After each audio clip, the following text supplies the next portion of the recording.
আজকে আমাদের সানডে ঘোরাটা একটু অন্যরকম, কারণ আমরা যাচ্ছিলাম একটা কাজে কলকাতা ন্যাশনাল লাইব্রেরিতে। সেখানে পৌঁছাতে গার্ডকে জিজ্ঞেস করি আজকে কি কার্ড হচ্ছে, তো তিনি বলেন যে না, স্যাটারডে সানডে অফ থাকে। তো সেই জন্য আমাদের আর কার্ডটা হলো না, আগে অনলাইনে রেজিস্ট্রেশন করতে হয়। এত কিছু আমার জানা ছিল না, যেহেতু আমিও ফার্স্ট টাইম, আমার হাজব্যান্ডও ফার্স্ট টাইম, ওর এখানে বাড়ি হয়ে কখনো আসেনি।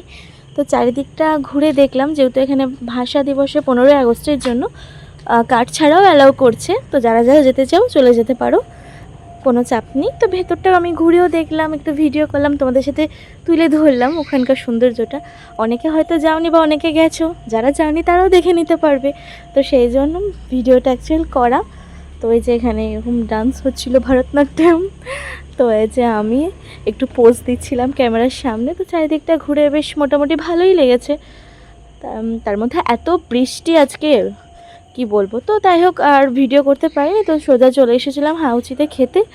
তো খাওয়া দাওয়া কমপ্লিট করে এখানে নিয়েছিলাম রাইস, লেমন ফিশ আর চিকেনটার আমার নাম মনে নেই। তো বেরিয়ে পড়েছি খাওয়া দাওয়া কমপ্লিট করে। তো বাড়ি যেতে যেতে দেখি আবার বৃষ্টি, কিছুটা রাস্তায় বৃষ্টি হচ্ছে, কিছুটা বৃষ্টি হচ্ছে না। তো আর ভিডিও নিতে পারিনি। চলো tata, thank you for watching.